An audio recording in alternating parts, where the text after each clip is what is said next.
Hello, everyone. Welcome to another stream. So, this will be a shorter one. I'm practicing, experimenting with doing a few shorter streams, so maybe a little bit more often. So we'll see what people think of that. But anyway, today I'm going to talk about. I don't need to do that. Today I'm going to talk about this recent post by Inspiring Philosophy, and Inspiring Philosophy has sort of, in a way, correctly identified a, you might say, problem that I have. That is a problem of being compelled to respond to Christian and also other religious, but particularly Christian apologetics, dogma, theology, weird views shared on the internet, among other places. And Inspiring Philosophy here is raising the question of, well, why do this? I mean, it's not talking to me specifically, right? But obviously, I would count as one of the people he's talking about here as an atheist who, publicly and regularly engages with Christian content on the internet. So this comment I found sort of interesting, as well as this post I found interesting, as well as some of the comments on it. So I wanted to respond to it. Oh, look, you can see all my other subscriptions there. I don't know whether I want to be judged on those. Most of them are not really that interesting. Anyway, so let's go through this. So here's what Inspiring Philosophy has to say. From an atheist perspective, it makes sense. Nope. Let's start again. From an atheist perspective, it makes no sense to actively deconvert Christians. First off, it is simply a reality that Christianity has been a net benefit for humanity, a net positive for humanity. The decline of Christianity also is associated with less charity work, more depression, more authoritarianism, and collapsing birth rates. See my recent debates with Phil Zuckerman and Lawrence Krauss for references. I didn't know he debated Lawrence Krauss. Even if I left Christianity, I'd still decide that most people in society remain Christian. Okay, so end quote there. That's the first paragraph here. Now, I'm not going to respond to much of this now because I'm going to save this discussion about these sort of social effects of Christianity and religious belief for another conversation, possibly about apologetics, because that's a longer discussion here. But that's a longer discussion than I can cover here. There are a couple of interesting points, though, that I wanted to just touch on very generally. One is the idea about collapsing birth rates, because it's certainly true that birth rates have been declining, broadly speaking, in the West over the past, 100 years. I don't know what timeline exactly we're talking about. But it's also true that birth rates have been declining almost everywhere in that time span as well, except sub-Saharan Africa, which, interestingly, many of the countries of which are substantially Christian. So that would seem to mitigate against that point. But if you look at birth rates in India, birth rates in China, birth rates in Japan, South Korea, birth rates in former communist countries, birth rates in Southern Europe, in Northwestern Europe, even in the Middle East, though to a somewhat lesser extent, but still nevertheless, pretty much everywhere birth rates have been going down, and most of those places are not Christian. So that there seems to be something a bit odd here about this argument that the decline of Christianity is leading to collapsing birth rates. Now, to be fair, Inspiring Philosophy has given himself enough wiggle room here, because he has said it's associated with rather than it causes or leads to. And so that claim is kind of meaningless, because one thing being associated with something else, just it's sort of, so what? Like anything can be associated with anything. That's an incredibly vague claim. But if he's saying that it somehow contributes to it, I think that one particularly is highly suspect. And as for more depression and less charity work, I think that those are pretty dubious as well. But we will leave those for another discussion. And the final sentence here, even if he, Inspiring Philosophy, left Christianity, he would desire that most people in society remain Christian. I think that this is not very plausible as a claim. Like, maybe he would. I don't know, obviously. But the thing is, he seems to be assuming that if he left Christianity, all of his other views would stay the same. Which is not really very plausible. Like, if you deconverted from Christianity, you'd probably change your mind about a whole range of things and how the world works, and various empirical claims and various ethical, moral issues. So it's a little bit disingenuous to sort of pretend that all of those beliefs you have would stay the same, but just imagining your belief in Christianity changes, and therefore the belief about whether people in society should also stay Christian wouldn't change. Like, I just don't find that very plausible. I don't think he's genuinely imagining what that change would be. But anyway, enough on that. Let's move to the second paragraph. So here's what he has to say here, quote, "What's the point of evangelizing for atheism and creating more ex-Christians? We Christians believe we are saving eternal souls. But on an atheistic worldview, there are no eternal souls. At best, you'll live to about 80, and then you believe you'll cease to exist. So why spend your few remaining days online debating with Christians? Go enjoy what little time you think you have left. If you are convinced Christianity is false, do you really want to live your short life arguing with people online every day?" End quote. Now, this is there's quite a few interesting points to highlight here. So, the first issue, we Christians believe we are saving eternal souls. I don't know that that's true. I think probably most Christians believe that, but that's not like the idea that there's that there's an eternal soul that's being saved. I don't know that that's a universal belief. Maybe I'm nitpicking because the majority of Christians seem to believe in such a thing, but I think maybe a little more nuance there is called for. Well, I mean, and also the fact that surely a Christian is not going to believe that they are saving eternal souls. Like, surely God saves eternal souls, right? And you like participate in that, I suppose. Maybe that's what he means, but I don't know.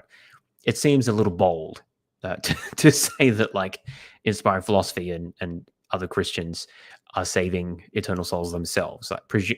Like surely that's up to God, right? Like, I mean, if God wanted them to be saved, wouldn't they be saved? Well, I mean, this raises further theological questions. Like it just doesn't really make sense. Like, what are you adding that God couldn't already bring to the picture? And if he's just letting you participate, like that feels like a parent letting a kid participate in making brownies in the oven. Like it doesn't really add anything. It's just like makes the kid feel better. I mean, maybe you could say it helps them learn things, but I don't know that analogy really holds, because what are you going to learn that's going to help you in heaven?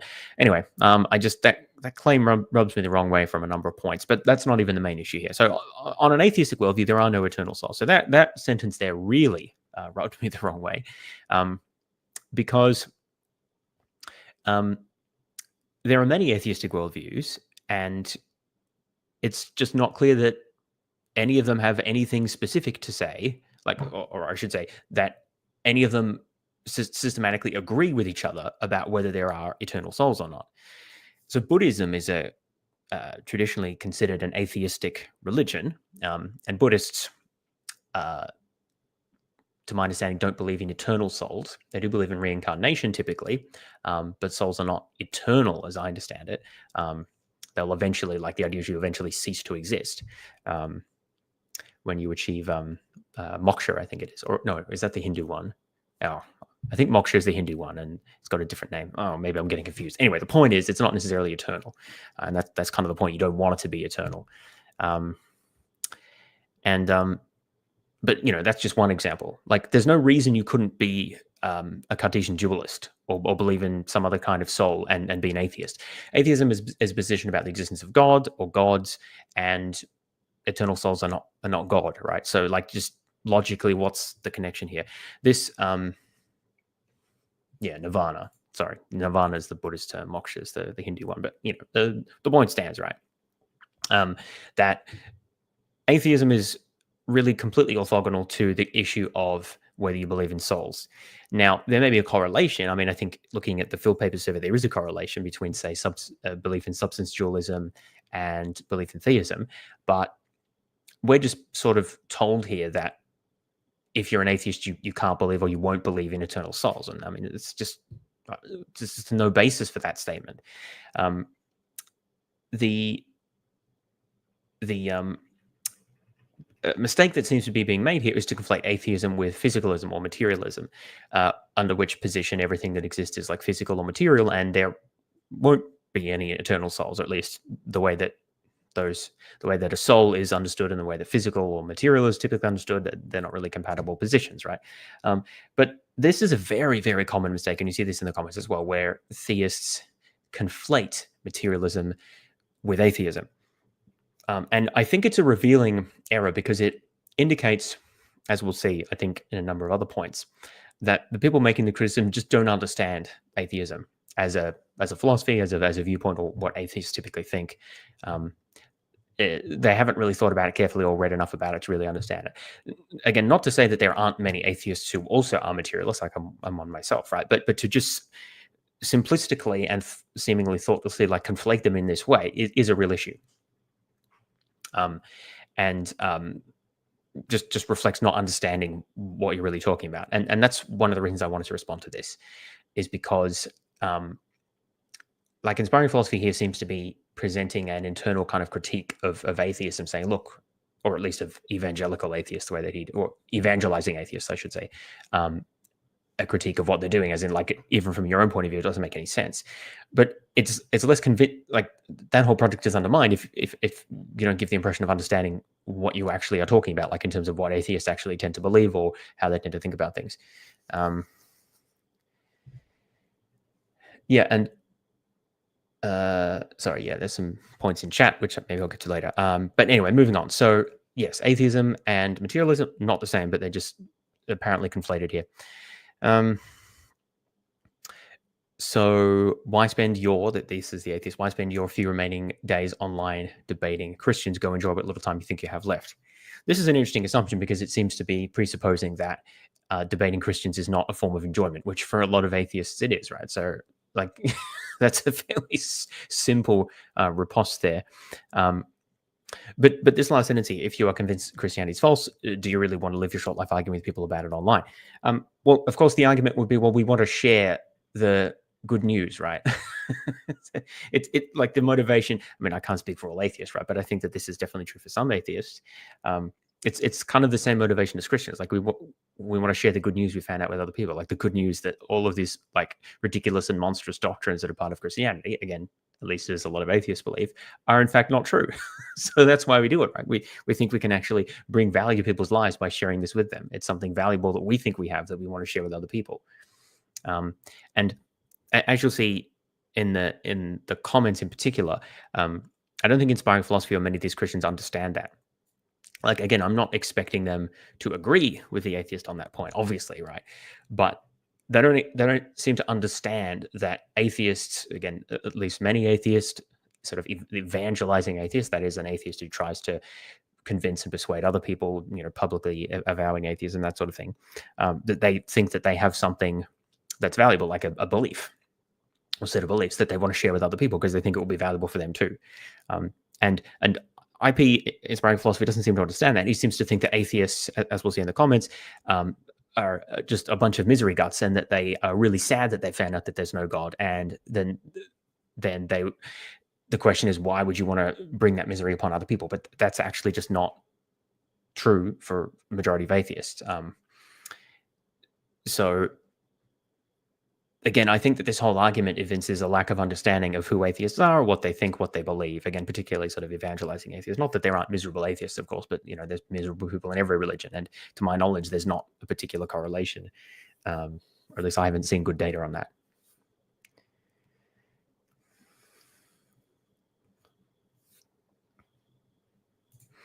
I don't think I granted the point that under materialism there would be no point in trying to change people's minds. I'm simply objecting to this claim here that under under atheism there are no eternal souls. So what he seems to be saying here is that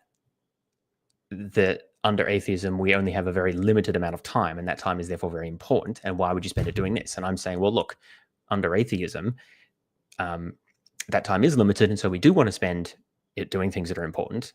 And evangelizing atheists typically think that atheism is something that's important that we want to share with other people. So there's no inconsistency here, even without talking about, what we think is going to happen after we die or whatever else.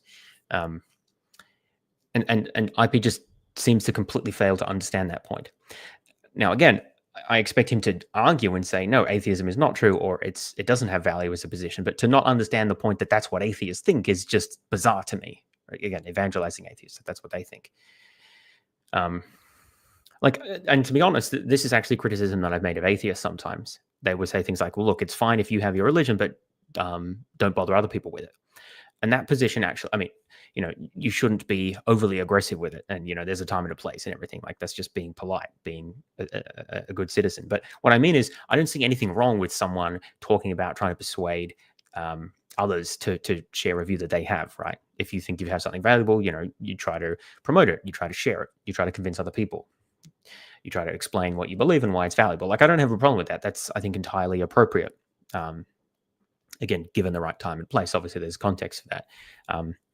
And that's something that, Christians have typically pushed back against, like, particularly under, in the heyday of New Atheism, when there was a resistance to public displays of religiosity, or religion in the public sphere. I mean, I argued then, and still do, that religion should be a part of public life. Like, insofar as people are religious, it should be, they should have a place in public life, and they should, in fact, be open and upfront about what they believe, and talk about it with other people. And, we should have the exchange of ideas, right? And, Christians typically made this point, but then it seems like inspiring philosophy has, like, failed to make that connection, that that's the same for atheism as well, like it is with any ideology. No, contrary to pop. Well, okay, actually, I have sort of done this, but, like, not in the way you think, right? Like, it's churches where I already knew people, and normally I don't actually argue the existence of God as such. I'll, like, ask some questions. But anyway, no, I'm not saying we should barge into people's churches and start berating them about how God doesn't exist. Like, that's not a good way to do it, right? But, time and a place. Okay, let's move on to the third paragraph here. So again, IP here is addressing evangelizing atheists. So, quote, "You won't accomplish anything worthwhile. You'll just convince more people to think like you, which doesn't amount to anything positive. If successful, you'll just create a society where we see higher rates of depression and authoritarianism and less charity work." So this is just a repetition of what he said before, so I'll just skip past this. If atheism is true and Christianity gives many purpose and meaning, if atheism is true and Christianity gives many people purpose and meaning, then why actively work to remove that from people? You may say it's because you value truth, but you're assuming truth necessarily has objective value. If there is nothing beyond the physical, you can't assume truth has objective value or is necessarily useful. What should matter is what is best for mankind, and Christianity, is good for humanity, as the research shows. So let Christians be happy. You should go live the little time you think you have left enjoying what you can. Do you really want to spend most of your time in front of a computer fighting with Christians? End quote. This third paragraph here seems to be largely repetition of the first two paragraphs. But there are a couple of points here that I wanted to respond to. So if atheism is true and Christianity gives many people purpose and meaning, why actively work to remove that from people? So again, this is a rather odd thing to say. So let's think about this logically. Let's suppose atheism is true, and also let's suppose that Christianity gives many people purpose and meaning.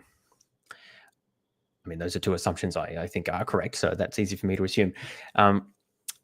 Does it follow that the atheist couldn't have a reason for trying to convince people to become atheists? So let's think about this for a moment. Okay, so for one thing, maybe some Christians don't find purpose and meaning in Christianity. Maybe some Christians, at least, find it to be oppressive, or they find it to be intellectually stifling, or they find it to be, like, socially oppressive, or they find it to be anxiety provoking. And empirically, I think that this is just the case, right?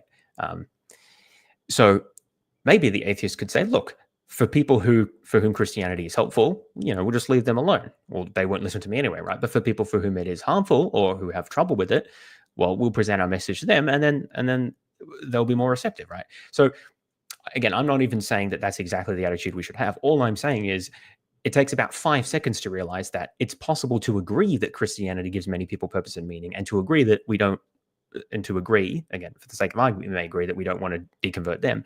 But at the same time, to think that, well, there are some people for whom it doesn't give purpose and meaning, or whom have trouble with religion, and those are the people we're reaching out to. This is not really a complicated point. Like, some people find it valuable, some people don't, and we're reaching out to the people who don't. Like, that's one possibility that takes 5 seconds to realize if you think about it. Okay, so here's another line of approach.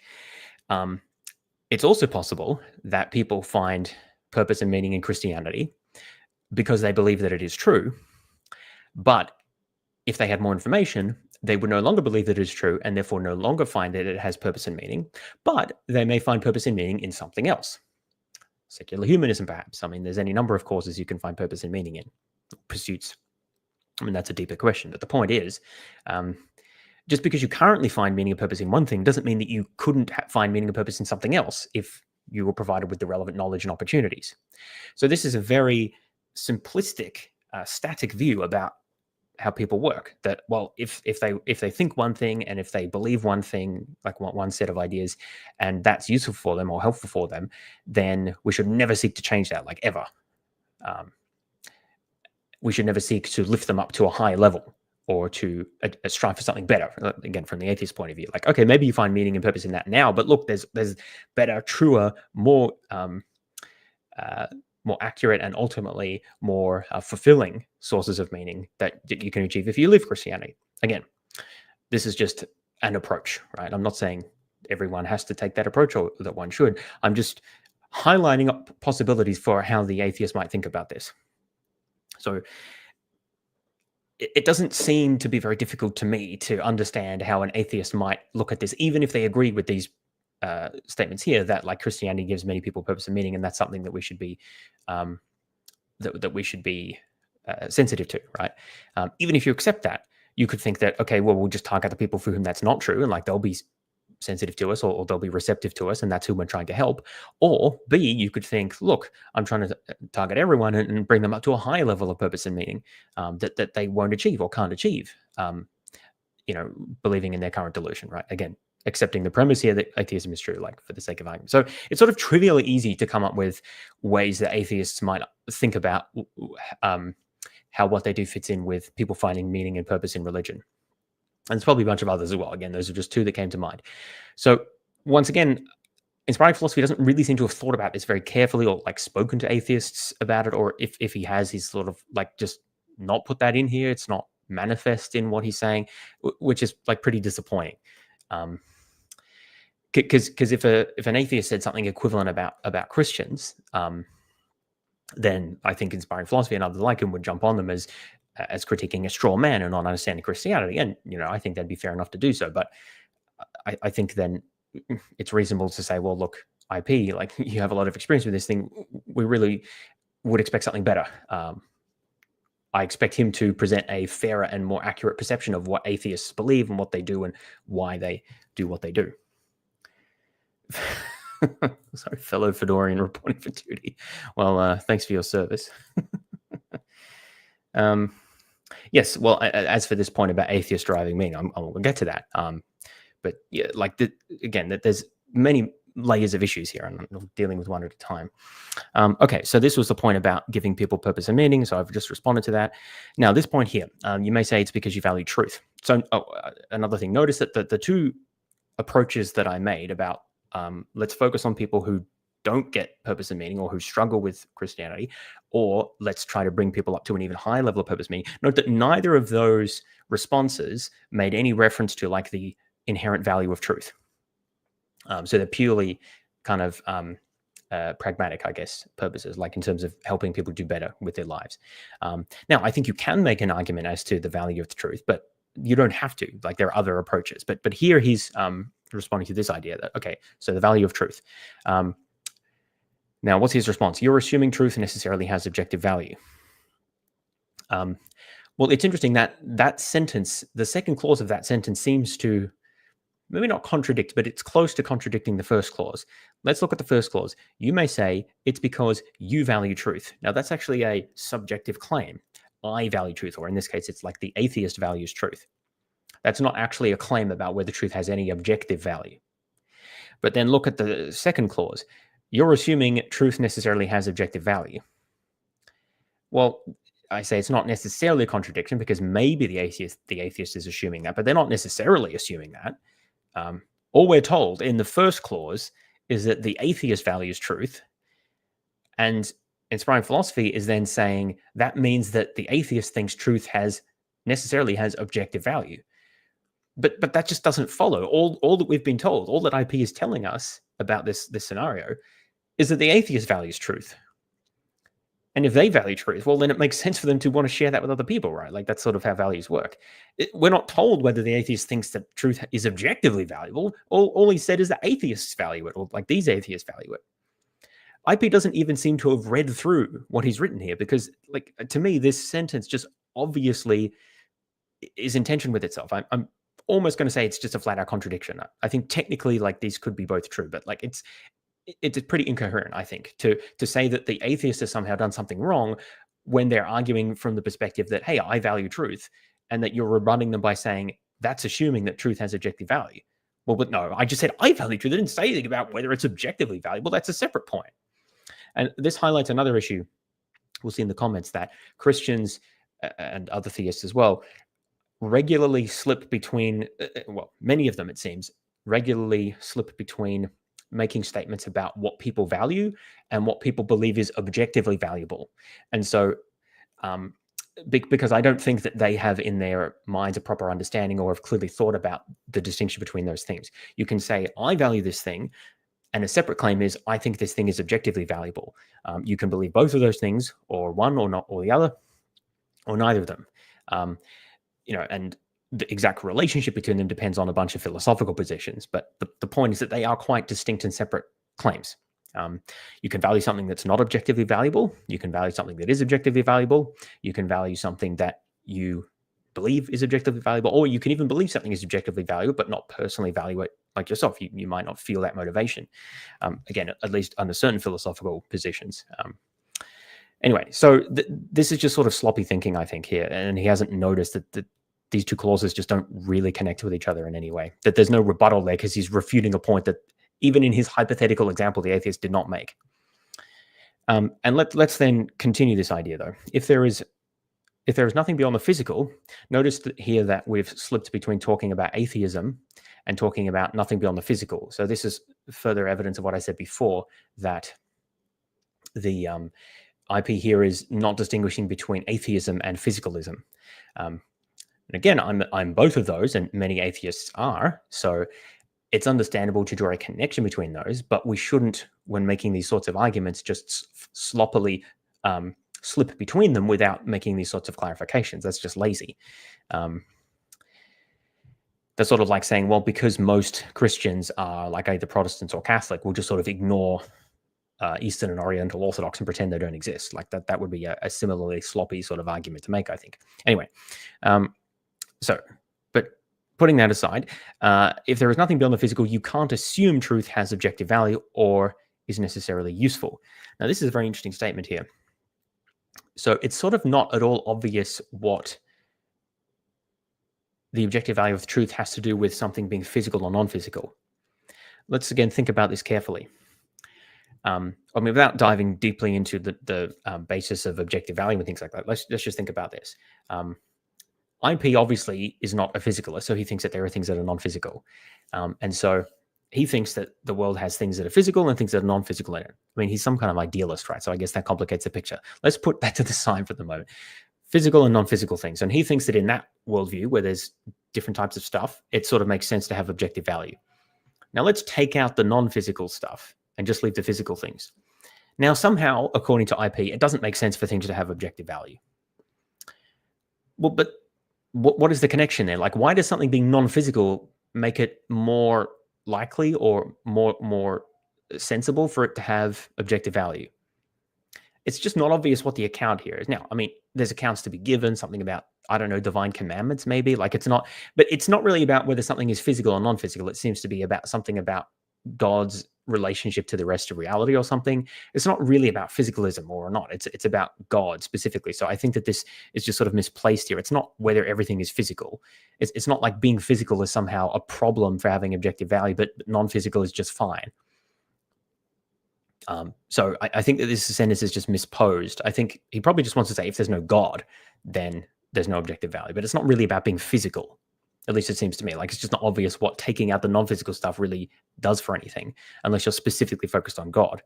But this second part here, or is necessarily useful. So if there is nothing beyond the physical, you can't assume truth is necessarily useful.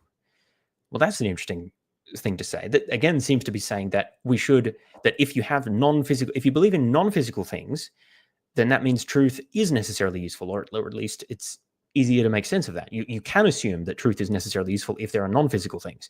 But if there aren't any of those non-physical things, then you can't assume that truth is necessarily useful. How does that work? Where does that assumption come from? That just seems completely ad hoc and arbitrary.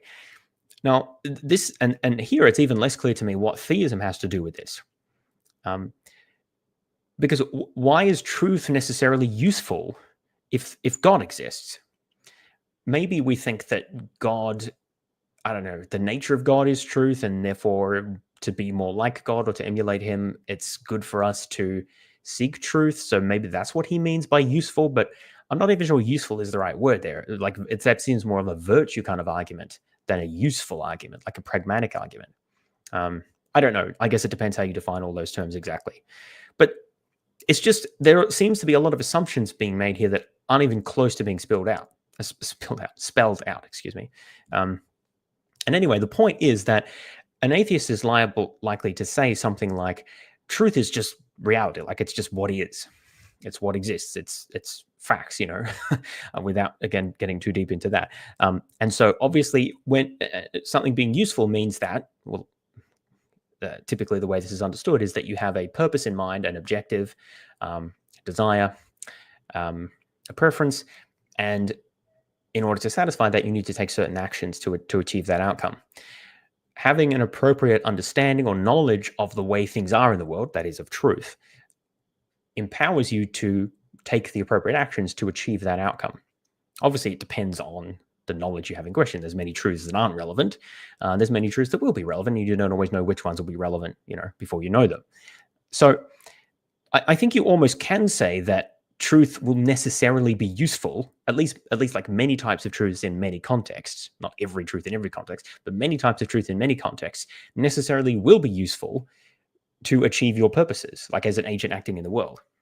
Because how else are you going to achieve your purposes if you don't understand how anything works?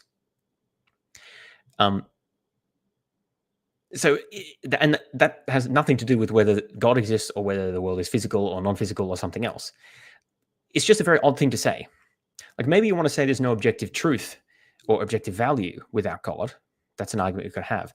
But to say like truth is not even useful without God,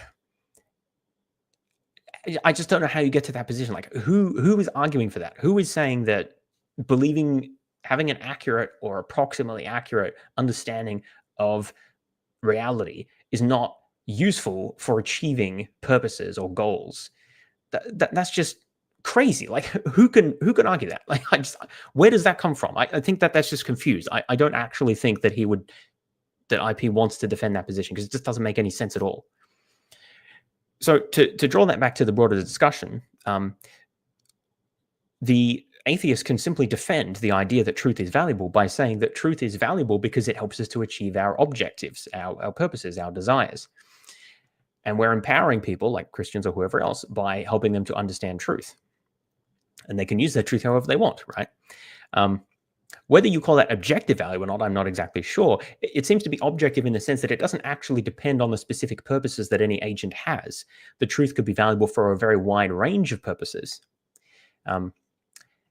So, I mean, does that count as objective? I'm actually inclined to say that it is, because I understand objective as meaning independent of any particular agent's desires or purposes or beliefs, but maybe we could argue about that point.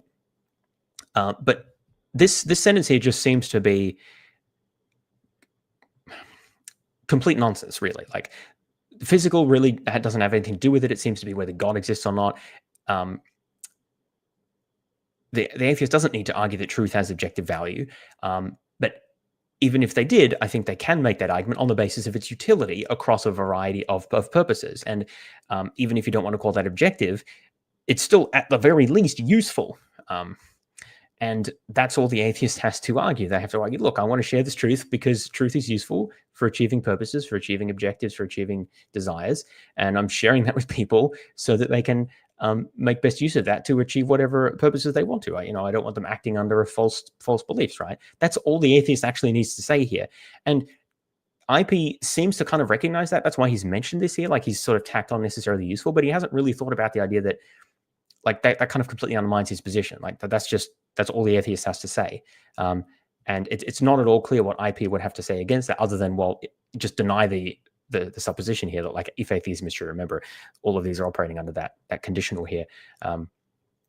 Like it seems to just follow that, look, understanding how things are is a useful thing to do to achieve your purposes, and understanding whether atheism or theism is true, or whether Christianity is true or false, is an important part of like a piece of knowledge that's going to be useful for a lot of people. And so therefore, if atheists want to help out those people by providing them that knowledge that will be useful for them, then that's a reasonable thing for them to do, like a valuable thing for them to do by their own values. It's really strange to that IP just sort of almost gets this, but doesn't seem to quite get it.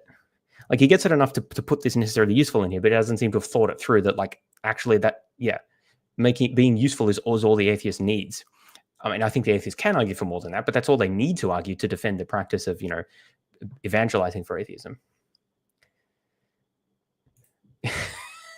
This is an interesting way. Used car salesman complaining about why all these new customers check the oil and water and for rust on his cars and don't want to buy them anymore. Vibes. Yes, exactly.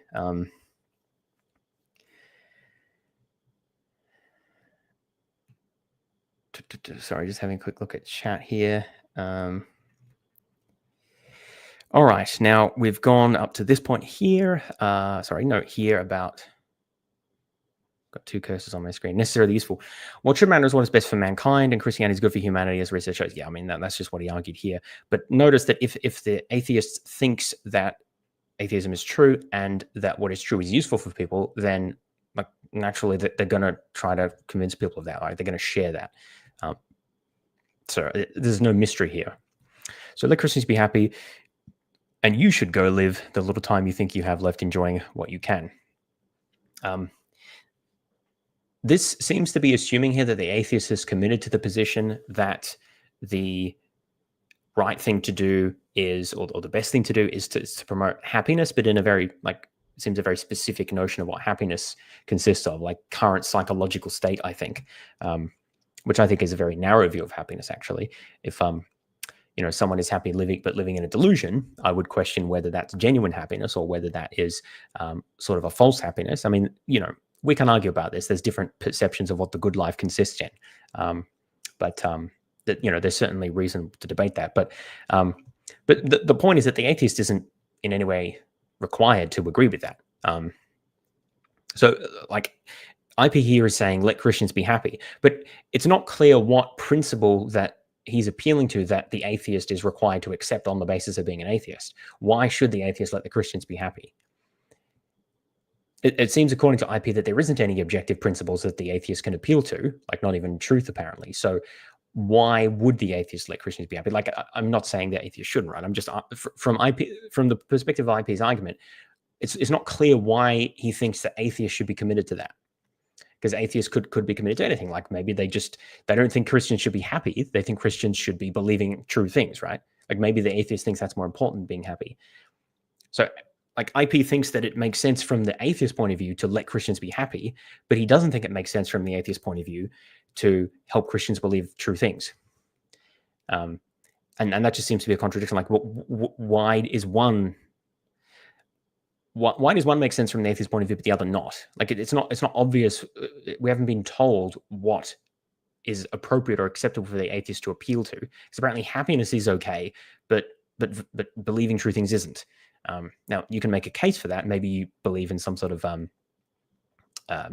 ethical hedonism or something like that. That is a position that certain Christians take, like that essentially, if atheism is true, William Lane Craig has said this, if atheism is true, then the morally good thing for everyone to do is seek their own happiness, essentially, seek their own well-being.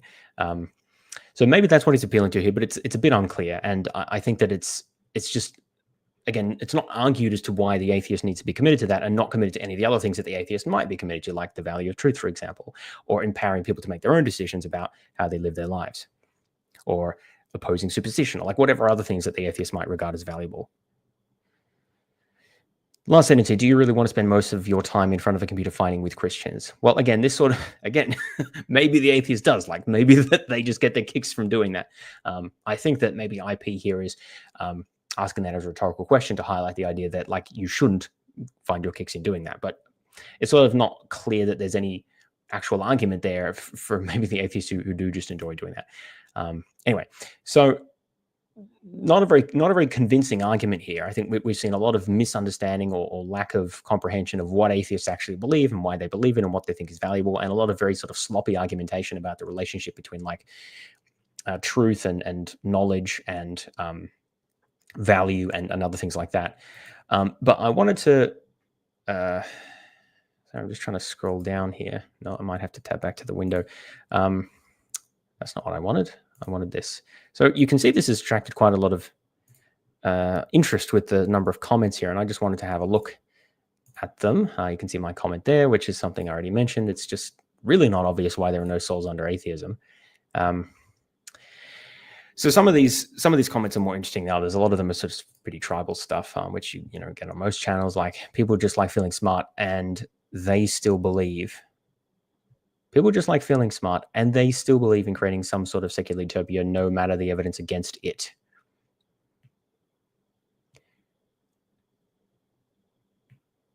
They still believe it. So this use of the they here is interesting because I think that this is very clearly developing, promoting, appealing to an us and them mentality, because it's the they here. Like obviously he's talking about atheists when he says they here. But then he says something that seems to be very specific, believe in creating some sort of secular utopia. Like, what is he talking about there? What secular utopia do atheists believe in creating? Yeah, one could speculate as to what he's referring to, but it's like 245 people apparently think that this is a good or valuable or true comment, but it's not even clear what he's talking about. And the point I think, why I think this is interesting is because he's creating a dichotomy between us, like the fair Christians who don't just like to feel smart, even though this comment reeks of smug self-satisfaction, which is kind of contradictory to the idea that, well, people just like feeling smart. Although I suppose he hasn't actually excluded himself from that, so maybe it's not contradictory. But anyway, but then he's also linked that with this like apparently foolish belief in some sort of secular utopia, which he's just projecting on like all of these atheists without any clarity about what he's talking about here. No matter the evidence against it. Well, again, I don't even know what he's talking about. So it's you can't even assess what evidence he's referring to. But again, it's a way to divide into us and them, and then project a whole bunch of claims onto the them without even really being clear about what those claims are, but things that make them seem silly, right? And I really don't like that sort of approach. Oops. Disliking still counts as an interaction. That is true, but it's still a dislike, so I'm going to do it anyway. I mean, I made a comment as well, and that's an interaction. So, you know, I don't mind making a comment. Now, what was that? Oh, this one here, yeah. So, Pure Blood 420. That's a username. Anyway, they want more Christians because the more people that leave Christianity, the more they feel a sense of being right about their own decision. I assume that's their own decision. Misery loves company and all that. So this is something I said before, this idea that atheists are really miserable. Now, I don't know where this comes from. I think it must come from, because I'm not aware of any data that shows that. It's true that many people who go through a religious deconversion will go through a time of doubt and uncertainty that for many people is very uncomfortable. That's not everyone's experience. Some people immediately feel better about it, but it's certainly a common experience. But it's not really fair to judge how atheists are from the difficulty of leaving religion. Like, I think that you could, if anything, you should attribute that to religion, not to atheism. But I'm not aware of any data that shows like atheists or like what's the word he uses? He used again. Evangelizing atheists are like more miserable than other people, particularly if you control for other demographic differences. Maybe IP's shown that elsewhere, but I haven't seen any such data. And it just seems to be an assumption here that they're more miserable. And again, I think that I suspect that is projection. It's projection because the people who make these sorts of comments, and like IP earlier who said something similar, they imagine their own current worldview and how they think about things and what gives them meaning. And then they imagine just taking away those things that give them meaning. And then they imagine that would mean that they would feel miserable. And then they assume that other people would be in a similar situation. Like, well, if you just take away those things, then they must be miserable as well. Well, what they don't do is understand that people who then have different worldviews or who had a similar view as they did, but reshaped and rethought things, will find other things, or I think most people will find other things that give them meaning and value. And so they won't just be in the position of like Christianity, but minus the thing that gives you meaning and value. Like they'll have a different worldview. And I think that there's a lack of ability to put themselves in that position to think about things from a different perspective. And so the way they imagine atheism is just a bunch of people being super miserable all the time.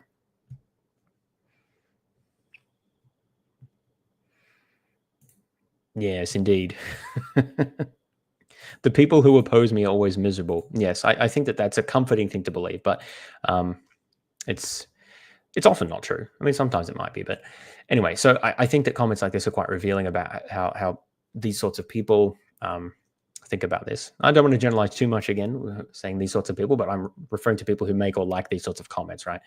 And who think in this sort of way. And obviously there are, because we're seeing a bunch of them here. This comment here. I've had this same thought for a while. It makes even less sense when they get emotional about it. Now, why does it not make sense for an atheist to get emotional about something that they believe in and think is important to them? Even if you don't think that there's any objective value to like truth or whatever, again, I think you can easily defend that under atheism, but I'm not going to do that here, because I'm just saying, even if you think that it's just something that you really care about, why does that not make sense? Like, let's take your favorite sports team, right? Now, I don't know that anyone thinks that their sports team is like objectively the right sports team to support. Like, I don't know, maybe if you ask people, they would say that, but it just doesn't really make sense. Like, it's not like there's an objective best team. Like, at any given year, there might be a team who is winning the most, but that's not even what when you support a team, it doesn't mean that you actually think that they're winning the most in a given season, right? Like, the whole point is you support them even if they're not winning the most. And so why do you support them? Well, because it's your team, right? It's the point I'm making is it's just something you value and you care about it. You get emotional about it, but you're not saying it's objective in some sense, like that this is the one true team or whatever. It doesn't make sense. That's not what being a sports fan is about. I mean, there's many things in life that are like that, right? That are important and meaningful to you, but without making any claims about objectivity necessarily, right? Or universality. So if something is important to an atheist, why wouldn't it make sense then to get emotional about it? Like, what doesn't make sense? Like, I'm just at a loss here as to what is supposedly nonsensical here.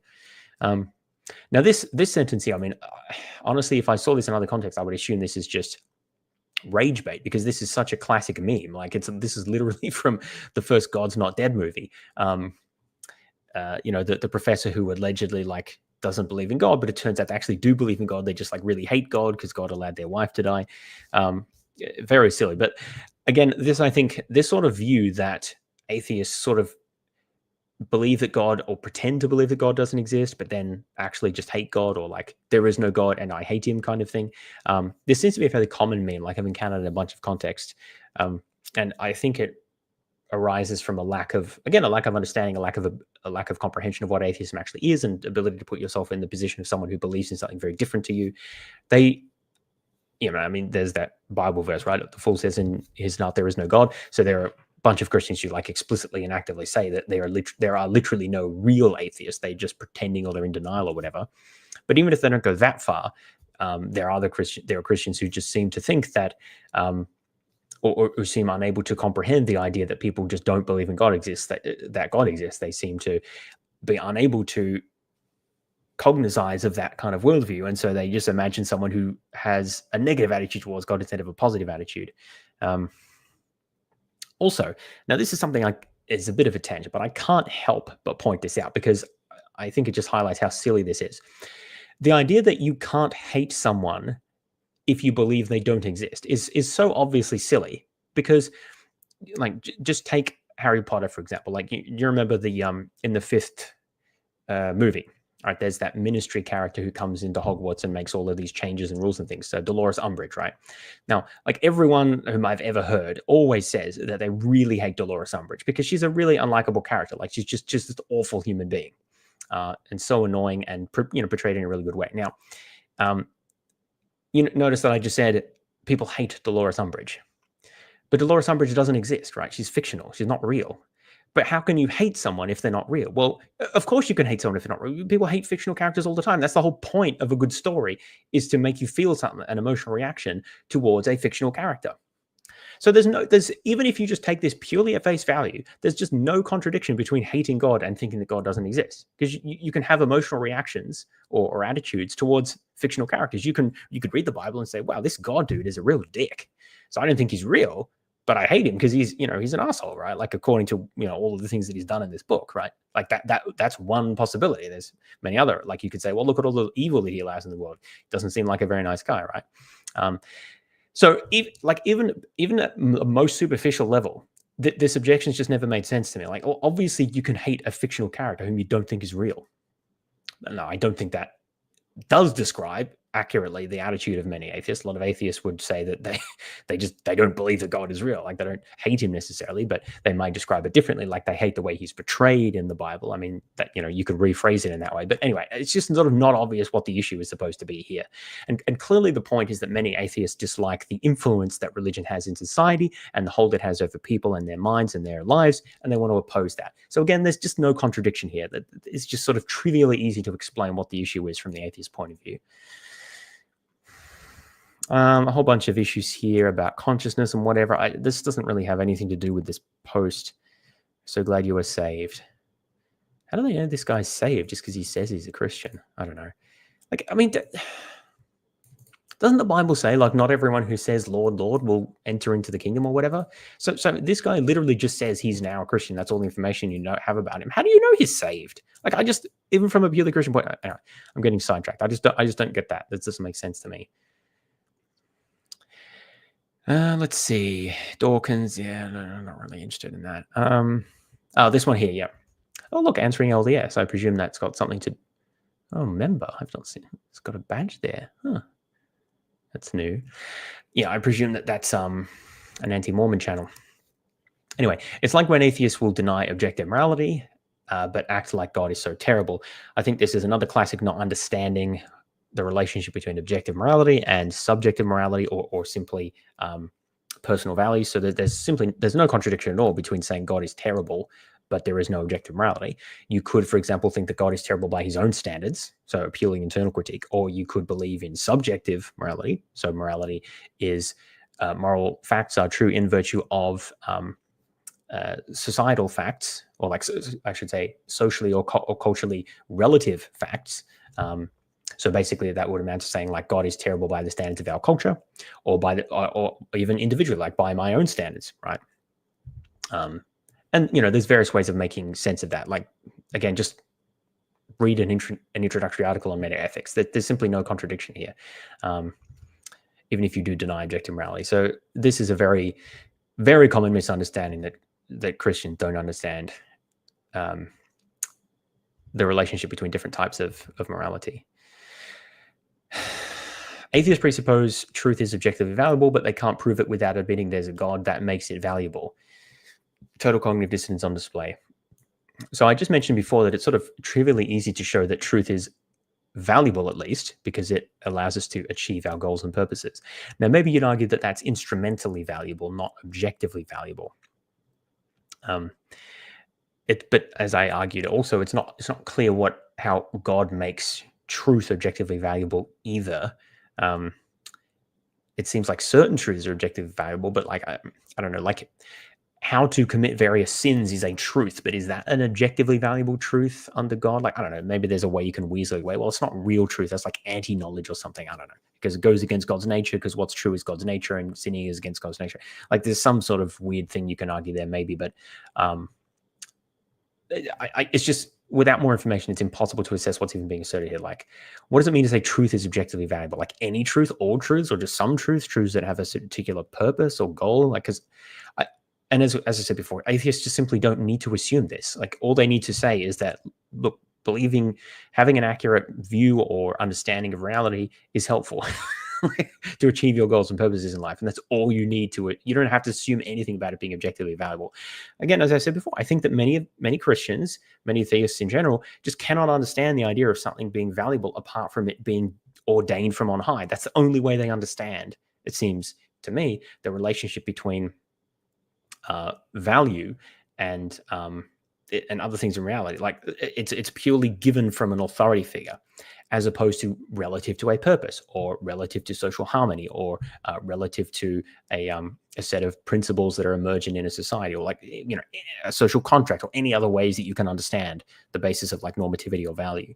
I mean, even even Catholics don't think this, right? Because they believe in the idea of natural law, and natural law is God-given, but it exists because of the nature of things.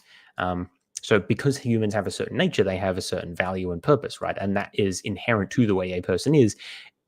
God created them that way, but the purpose exists just because of the way that the person is. And so if the person was that way, then they would still have that purpose, right?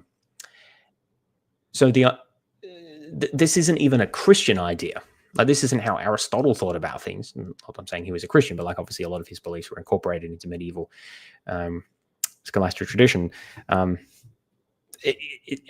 don't know where this idea comes from. Like, it's just a real muddle. Here's another point that seems to assume that atheists are all suffering. Those who suffer want to spread suffering. Why else does Satan try to steer us away from God? Because misery loves company. It's the same point as I mentioned before.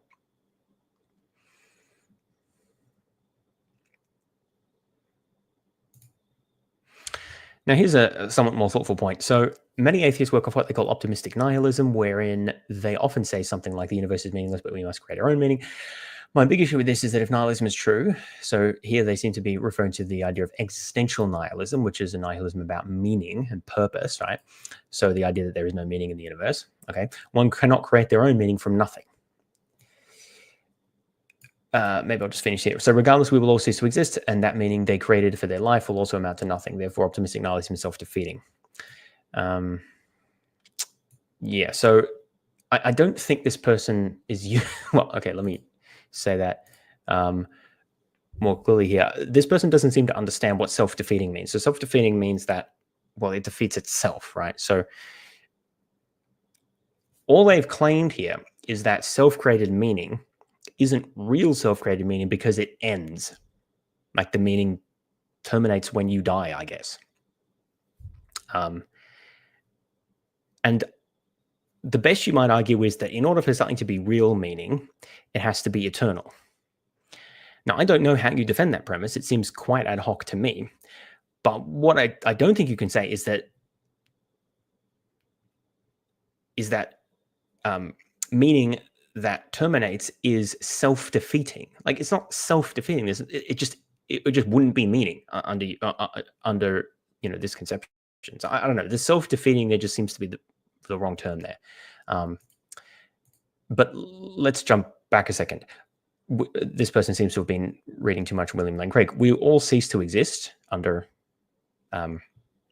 atheism. Note that doesn't follow from atheism. That follows from naturalism, perhaps. But it certainly doesn't follow from atheism, but we've already talked about that point. And that meaning they created for their life will also amount to nothing. So if we understand amount to nothing as meaning that at some very far distant point in the future, the end state of the universe, the world, or whatever will be the same regardless of how you lived or how you saw your life. Let's plausibly argue that that's true. That therefore it wasn't real meaning. Notice that this seems to be assuming that meaning is that for something to count as real meaning, it must affect in some substantive way the final state of the world or the universe or something like that. And this is just an unstated assumption that Christians and really other theists as well who make this argument seems to always rely on this idea that in order for something to be meaningful, it needs to substantively affect the final state of the universe. And, if we're destined for the heat death of the universe under naturalism, then whatever you do in this life, even if it affects things for a long time, maybe it won't affect the heat death of the universe. That'll still happen. And so therefore it ultimately doesn't mean anything. Relies on the assumption that it's the final state that is critical for meaning. And that seems to be an entirely ad hoc assumption. Like, why assume that? Why not assume that the meaning is derived from how things are changed over some period of time before the end? Why assume that it's the end state that's essential there? I've never, ever seen that premise defended. I don't think you can defend it because it's just a ridiculous assumption. It is totally unjustified. Like, that's sort of like saying, well, your life has no use or value or purpose to you if you are, let's say you suffer in the final day of your life, right? Like, it's a crap day, you're in pain, and then you die. Would we conclude from that, well, it must have been a crappy life for you because it ended badly? No. Like, what about all of the things that happened during your life, all the joy you experienced and the things you accomplished and all of the relationships you had? Like, somehow that doesn't count because your last day was bad? Like, that's stupid. No one would say that. Maybe they'd say it's a shame that it ended that way, but they wouldn't say it somehow the rest doesn't count. Why does only the end count, or why does the end dominate everything else?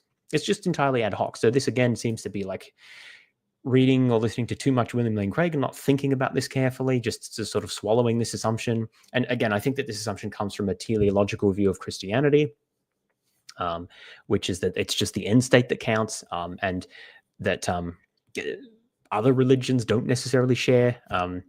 And certainly it's not a necessarily assumption. Like, well, why believe that? So I think that this is revealing as well. It's a lack of understanding of what atheists actually think. All right. See, there's so many interesting comments here to talk about. This is why I want to discuss this. Okay, so they, and there's a they here, presuming this remains atheist, have a presupposition that truth leads to good. Interesting capitalization here. And false leads to bad. Well, as a Christian, I agree with this presupposition. The atheist has no innate basis for this assumption. I think innate's just clearly the wrong word there. But I'm not sure what the right word would be. Like, I don't know that they're here referring to the idea that something is innate rather than learned, because that just doesn't seem relevant. But yeah, what word? I don't know what word I'd replace that with, to be honest. But and let's just delete the innate word there. Let's just say the atheist has no basis for this assumption. So we don't need to assume, the atheist does not need to assume that truth necessarily leads to good. What we need to assume is that having accurate beliefs, in fact, we don't even need to assume that in general. We can just assume that having accurate beliefs about religion or about Christianity helps people to make better decisions about how to live their life. That's all we need to assume. Now, that could be false, right? You could argue about whether that's empirically true or false, but that's not obviously a false assumption. Like, that seems plausibly a reasonable assumption to make. The idea that we simply don't have to make an assumption about all of truth and all of goodness, like, that's far stronger than we need to assume. Again, seems to evince a lack of having thought about this. We don't need to make this grandiose assumption. We only need to make the assumption, or take as our starting point, that helping people understand religion better, or understand their own religious views and the truth or falsity of those, helps them to live a better life, make better decisions in life. That's all we need to assume there. So it would be nice to have that engaged with, rather than this straw man, which is that absurdly grandiose position that, like, capital T truth leads to capital G good, like, without any qualification. Like, what does that mean, and why think we need to defend that? Like, that is it's just saddling the atheist with an absurdly high standard of evidence to have to demonstrate that. There's maybe arguments you could give, but, like, I feel like that's too grandiose to really defend in all cases. Obviously, you can come up with some counterexamples, so it's going to be hard to meet that standard, and therefore the Christians just say, well, therefore you're not justified in doing what you're doing. But in fact, it's not necessary for the atheist to defend any such thing. Now, they said there's no fundamental reasons. I think that people just throw these words around, like innate or fundamental and objective, but they have not really thought about what they're saying. Like, there's no fundamental reason. The atheist doesn't need to have a fundamental reason to believe something. They only need to have a sufficient reason, or a good enough reason. Like, it doesn't have to be fundamental. It could be derived from a whole bunch of other assumptions or beliefs. Why throw fundamental in there? It seems like they're just using that for emphasis, and it's not actually doing anything. It's like innate as well. I can't make sense of what innate is supposed to be doing here, other than just to serve as emphasis. And I mean, maybe you think I'm nitpicking here, but this is kind of important. Like, when we're discussing ideas, to have some basis of clarity.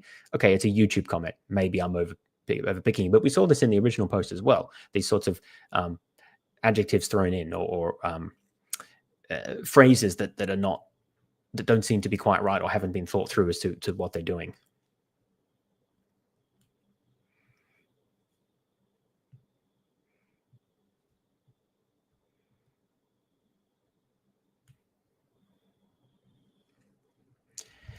So I was just having a quick look at chat there. Something about Billy Graham crusade. That's interesting. So here we have apparently someone who's an atheist, or claiming to be an atheist. I agree, never have had any intention of converting others to the way I think, but they like to challenge perspectives. Yes, so this is actually something that I haven't even discussed yet, which is the assumption that evangelizing atheists are even interested in deconverting Christians. Now, it's certainly true that some are avowedly so, and others maybe or implicitly so. I have said before, and I'll continue to say, that I don't have a particular interest in like deconverting people as such. What I have an interest in is helping people to learn more about, a wide range of issues in science, philosophy, and history, and so forth, and to think more skeptically, critically, clearly, rationally about these sorts of issues. Now, my view is that doing so will, if you do it, if you do it right, obviously, like, that's a bit presumptuous maybe, but I think that when you do this, you are led to a much more skeptical position, and in my case, ultimately atheism. But like, that's not the objective in itself. I don't just want people to be atheists for the sake of being atheists. I want people to think better about things, because I think being rational and knowledgeable and thoughtful and skeptical is beneficial for a whole host of reasons, right? I think that that's what our society needs more of. So that's my interest, and I know that that's true for many atheists. It's not true for all atheists, but this is an important issue as well, that there seems to just be an assumption. And the funny thing is that this might come from projection as well. I'm, psychologizing a bit here, so we need to be cautious. But, you remember that post that I saw before where someone just sort of said that they were a Muslim and then an atheist and then a Christian? That was all we knew about them. And then the comment was like, oh, glad that you're saved. And I was saying, like, but how do you know that, like, even from a Christian point of view, how do you know that they're saved? Like, just because they've said that they're a Christian, like, that doesn't mean that they're saved, even by a Christian doctrine, right? But this sort of seems to come to a point that at least some Christians, the way they seem to talk, it's all just about, like, do you say that you accept Jesus? Like, do you claim to be Christian, with some degree of sincerity, right? Like, I know that they don't want people out, overtly lying, but there doesn't seem to be much concern about much of anything else except for, like, do you sincerely accept Jesus, yes or no? And like, this is kind of a Protestant position, I guess, but it just seems really superficial. Like, it's not actually interested in how their life has changed. I mean, they'll talk about that, but like, then when people just say, oh, I'm a Christian now, it's like, oh, great, you're saved. And then remember the original post, Christianity is in the business of saving souls. So it's just like ticking the box off, like, oh, your soul is saved, your soul is saved. That's all they care about, like whose team they're on. Now, that's not what I care about as an atheist. I don't really care about whose team you're on, like team Christianity or team atheism or team whatever. I care much more about like the method and the approach and the your workings, essentially. It's like a good maths teacher who say, like, it's not really about the final answer there. It's about the steps that you took to get there and your workings and reasonings. So I think that there's a lack of understanding that this is actually very important to a lot of atheists and skeptics as well. It's not just like which team you're on, and maybe there are a bunch of Christians who don't think that way, and so they're sort of projecting that. Yeah, for some Christians, faith is enough, sort of, exactly, like outwardly professed faith, and that's sort of sufficient. Like, you're on our team, great, that's it. I don't think that's biblical, but I don't know. That's what some Christians seem to think. Now, this is the same commenter again, and I think they make a similar but interesting enough point to discuss this. So, any debate with an atheist should begin with a simple question: do you believe truth is inherently valuable? Now, the way they framed this is as a question to the atheist, but it would be interesting to have the Christian respond to this question as well, because I think that, again, this word inherently here is one of these adjectives that we see thrown around, like innate or objective or fundamental, that people don't really understand what they're or don't think carefully about. So I'll come back to that point. But if they, the atheist, I'm presuming, say yes, so if the atheist says that they do think truth is inherently valuable, they must admit they're presupposing that value. Oh, they're presupposing that value without any extraordinary evidence to justify it within their worldview. So let's read the sentence here again. I mean, maybe don't want to over interpret a YouTube comment, but let's think about this logically. So he's saying, if the atheist says that they think that the atheist believes truth is inherently valuable, that means they must be presupposing that without extraordinary evidence within their worldview. Well, but why is that? Like, why does the fact that someone believes something mean that they must be presupposing it without any evidence?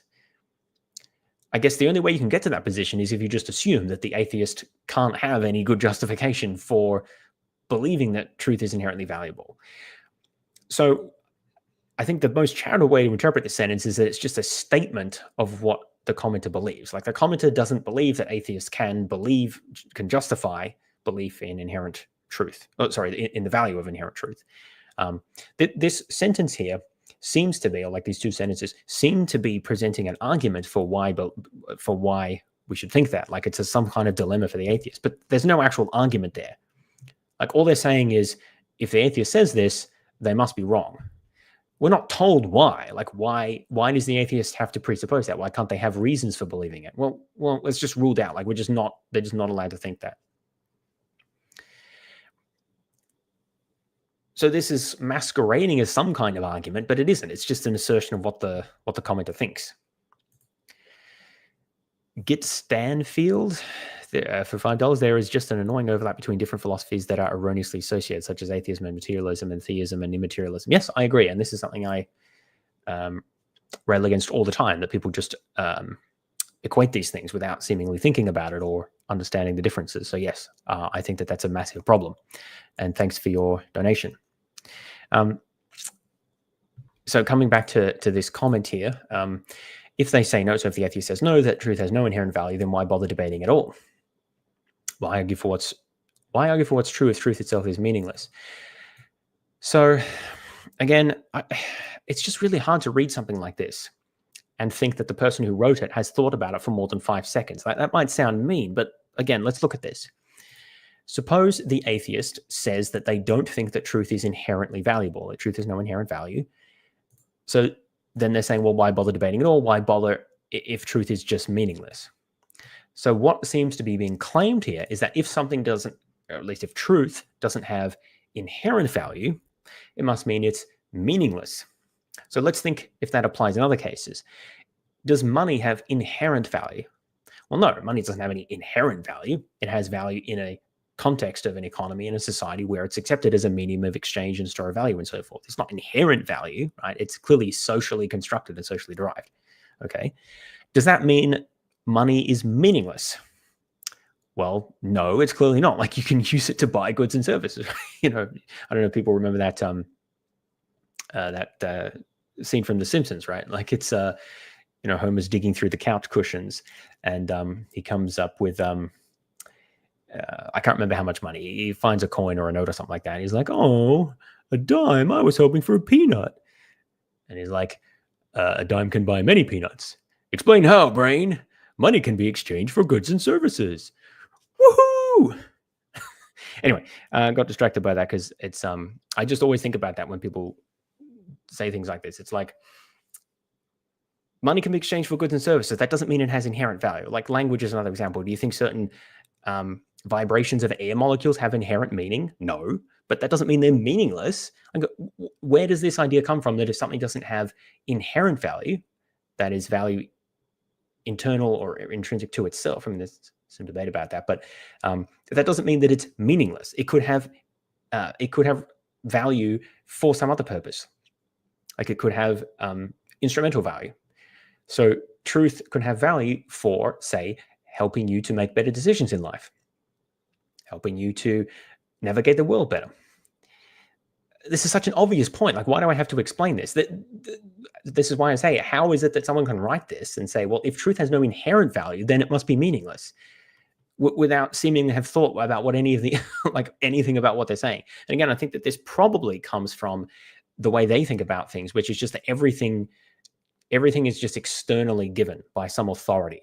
Like meaning, purpose, value, everything. It just comes from some external authority figure. So if you don't have that, then everything falls apart. And I haven't thought about any other way of conceptualizing things. So all the atheist has to say is, to avoid, if they say yes, they can just say, yeah, I do think that truth has inherent value, and here's why. And they can give their reasons, right? So they don't have to presuppose it. Like they can just give their reasons. Or if they don't think the truth has inherent value, they can say, no, it doesn't have inherent value, but it has instrumental value because it helps us to make better decisions in life and, to choose to live the way we want to. So there's simply no dilemma here. Like either of those horns are perfectly acceptable.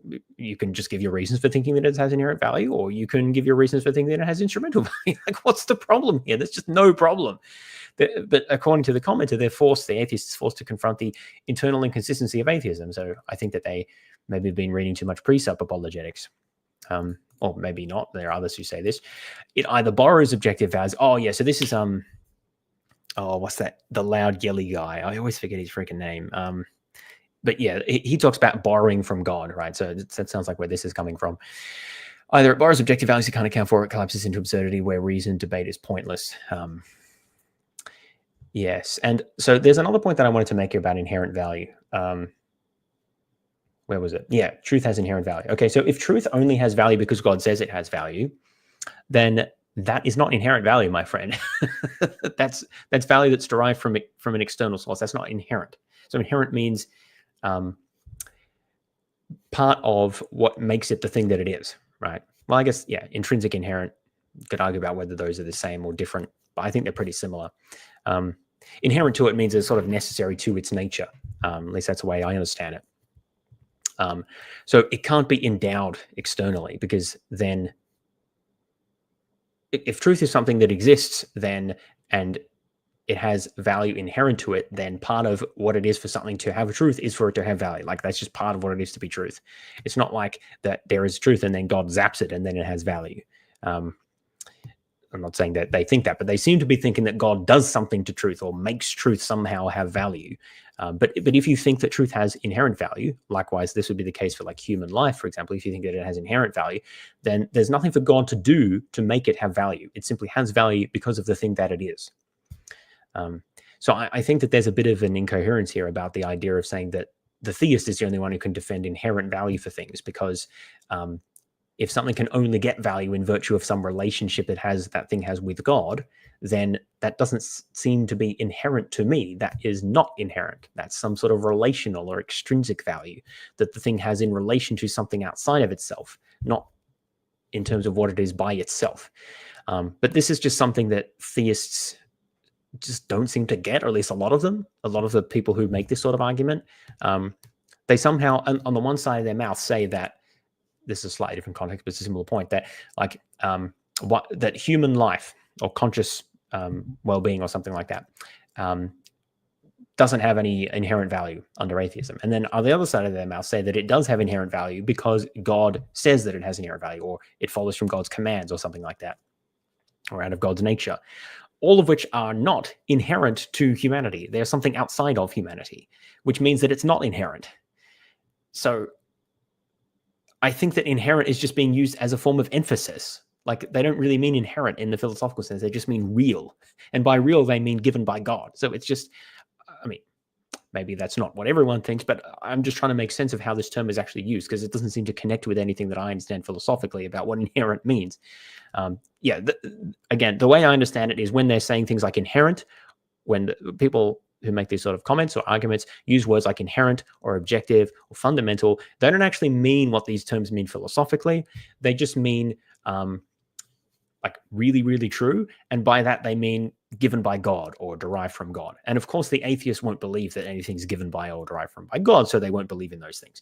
And that's how you can make sense of why many of these theists think that all these things fall apart under atheism, because they just think of these things as being derived from God, right? So obviously, if there's no God, then you don't have any of these things.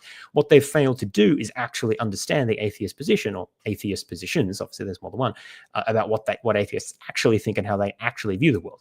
Again, what they've done is they've built up a mental model of a Christian view, or their particular Christian view, a theist view, removed one little component of it. Well, okay, God is not a little component, but they've removed one component of it, and then made the assessment that, well, nothing else makes any sense anymore. Because, truth and beauty and value and purpose, well, all of that comes from God. We take out God, well, there can't be any truth, value, and purpose, right? Like, case closed. But what they've failed to do is actually understand atheism on its own terms. Like, how does an atheist think about things? Because the atheist doesn't have a worldview that is just Christianity minus God.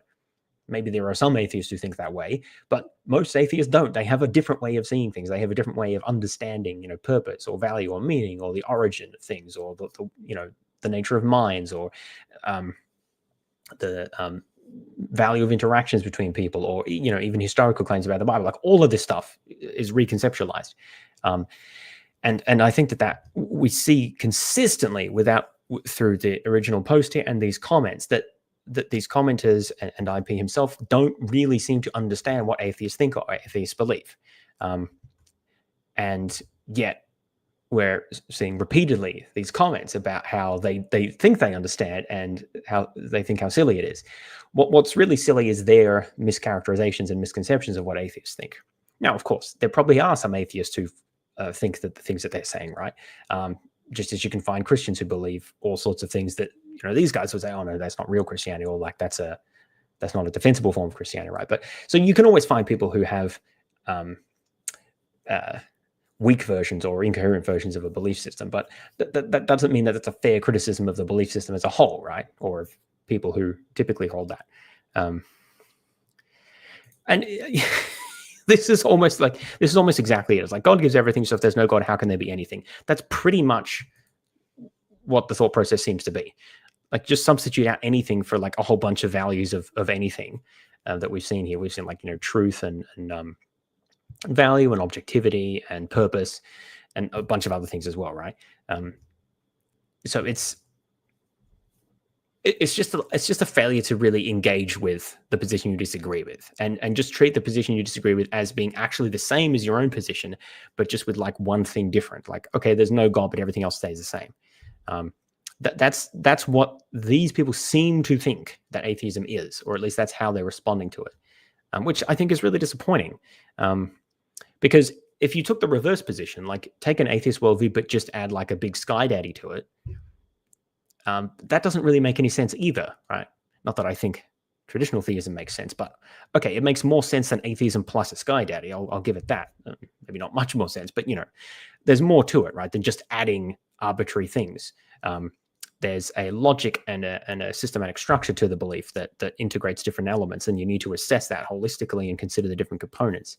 And the atheists who argue that sort of thing are criticized by Christians as straw manning, but unfortunately, they what we're seeing here is that the same thing very much happens in reverse.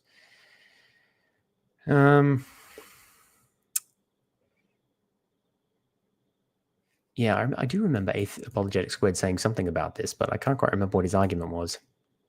Another misery loves company. This is a very consistent point here. Okay, I think that we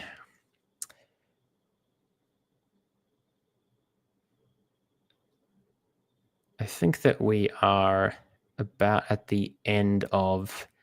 Oh yeah, Nathan wants us to do a review of this book about the surprising rebirth of belief in God. Maybe we will do that. What is this about?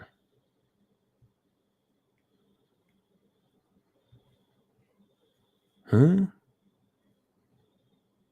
Bring it to what it's ever to bring hedonism into position that it all makes sense.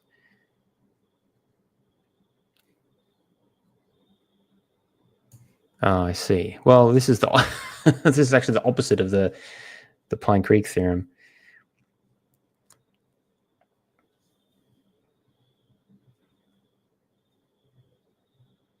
Just having a quick look if there's anything else I don't want to respond to. There's so many comments on this post. Jeez. And surprisingly few hostile comments. Maybe not many atheists follow IP. There are a few here that are disagreeing.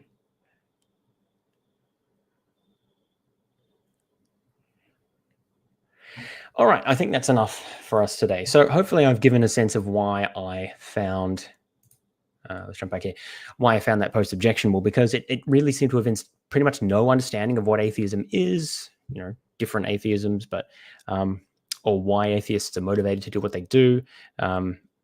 Incredibly sloppy thinking about why people might think it's valuable to share their insights or things that they value, that they think are important about, like religion and beliefs about, the afterlife and the relationship that we have to the planet Earth and our origins and all that sort of thing. So obviously there's reasons why people are going to value what they think about that and want to share that with other people. And it's no different from atheists for other people, like from other traditions. And the idea that somehow you need to believe in non-physical things for that to make sense is just never explained. And we saw a common thread about imagining atheism as essentially theism or like Christianity, but just taking out God, but leaving everything else the same, as leading someone to be like depressed, misery loving company, and the idea that nothing makes any sense. You can't justify like why truth is important or purpose in life and things like this. And that all arises from a failure to really understand that atheists don't just believe what Christians believe, but minus the God. They believe they have a different way of thinking about things typically. We also saw this with the idea that atheists kind of do secretly or deep down believe in God, but they just hate him, right? This is a similar principle, right? It's the idea that you just take Christianity and take out the belief in God. Or in this case, you don't actually take out the belief in God, you just flip the attitude towards God. This is another lazy way of conceptualizing what the atheist thinks, not actually try to make sense of this different worldview and see how it makes sense of things and then assess that relative to yours. You just make some sort of superficial changes to yours and then project that as an imagined alternative worldview and then reject it as being incoherent. This is a point that I made before, that usually, I mean, this is not specific to religion, that people do this consistently, that they are unable to comprehend or make the effort to comprehend or understand other belief systems, other ways of looking at things, and that they understand them as simply they understand them very simplistically as sort of trivial or superficial modifications of their own worldview, which usually are incoherent because you like to take a couple of elements and tweak them and they don't fit with anything else, right? So it looks silly. What you need to do is systematically consider the belief set on its own terms and then evaluate them holistically on the basis of their explanatory value and simplicity and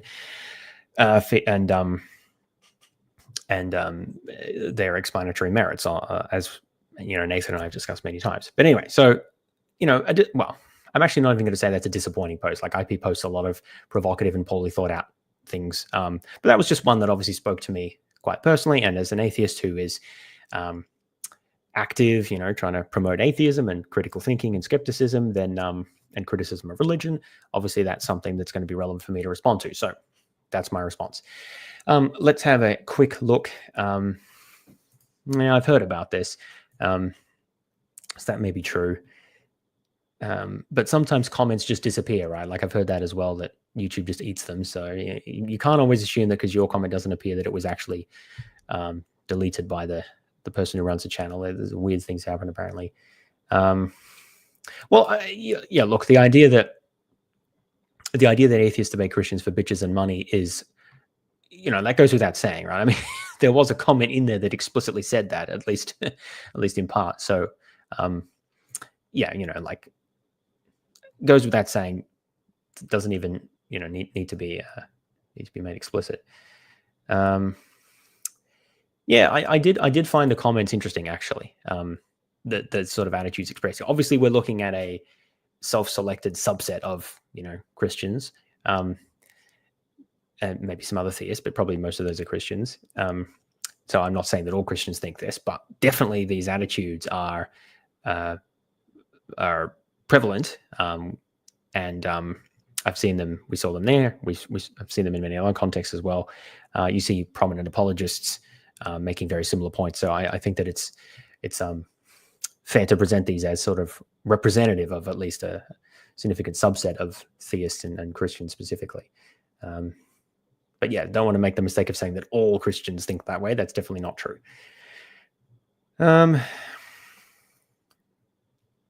Comment here. IP thinks Christianity is true and beneficial. If he thought it was false, how much would he advocate belief in it for its social benefits? Well, he actually said that he would. That was one of his, in his first paragraph, I think, that he would still advocate for those benefits. But I sort of question that because, as I said earlier, that it's sort of unclear whether he would still think that it has all those benefits if he also changed his mind about whether it was true. It seems like it's sort of hard to dissociate those and not hypothetical. But anyway, look, I mean, if you take him at his word, he says that he would. So you can believe that for what you will.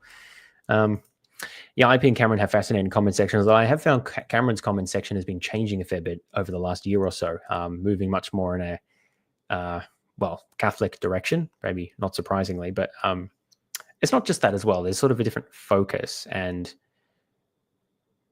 I don't know how to quite put my finger on it, but like Cameron has said, he doesn't take atheism seriously anymore and he won't talk about it as much, although he still does post things about it. But he seems to be more interested these days in poking at Protestants or Muslims. And so that the sort of issues raised are a bit different. Anyway, but yeah, that's one of the reasons I haven't covered him as much lately, just because most of his recent content is just of very little interest to me. But, I'm sure there'll be things in the future we can look at. Quick last check here. if there's anything else that I wanted to respond to.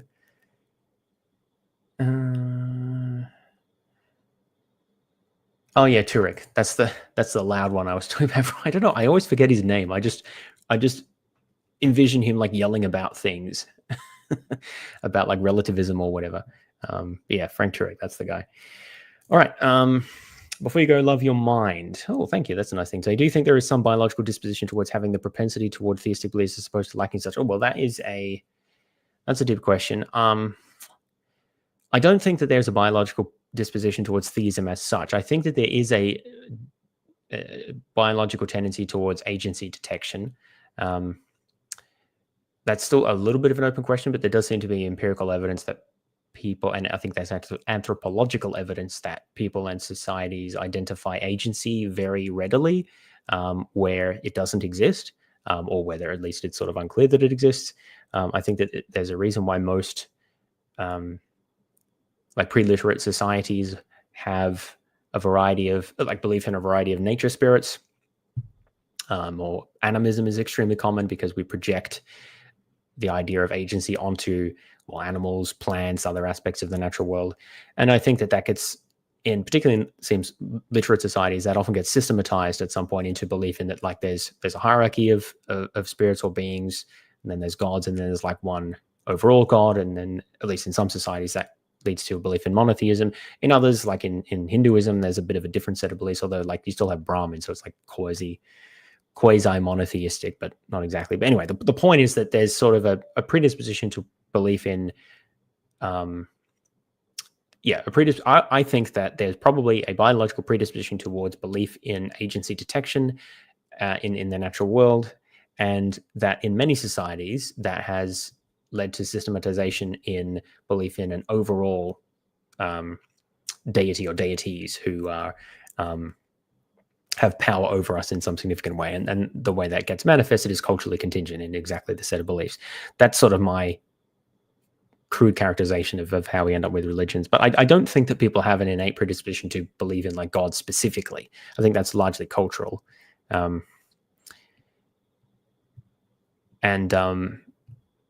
think that humans don't have an innate predisposition to be like very skeptical, essentially, like to think carefully about things and evaluate the evidence and think about different ways of explaining something, to consider different positions carefully and systematically on the basis of their explanatory merits, and to avoid making leaps of judgment before collecting appropriate empirical evidence. Like all of these sorts of things that I think are important. I think that we very much do not have a tendency to do that. We can do it, but it's effortful and requires a lot of practice. And it's one of the reasons why I think this is so important, is because it's not something that comes easily to a lot of people or comes naturally. And it's something that we have many psychological biases against. Like we struggle to do that. Anyway, so hopefully that kind of answers the question.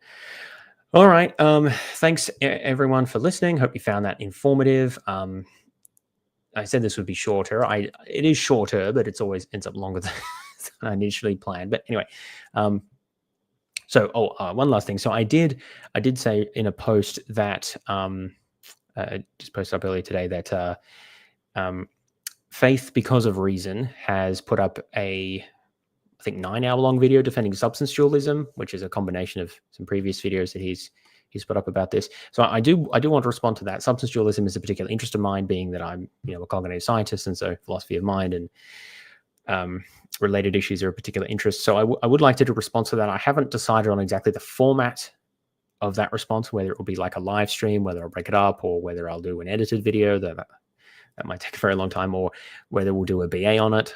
So if anyone has specific ideas, maybe you can comment on that community post.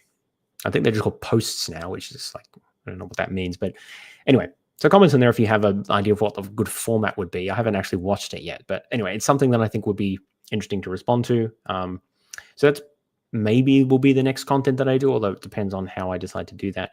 But there's a few other videos that I've seen of interest. Sean McDowell's channel, for example, has one or two that I'd like to cover. And maybe I'll do some more political content if something tickles my fancy to cover. So a few people said they enjoyed the MAGA immigration misinformation videos. So that's something that I'm thinking about covering more as well. Anyway, so those are some things to watch out for. So take care, everyone. And I'll see you next time. Bye.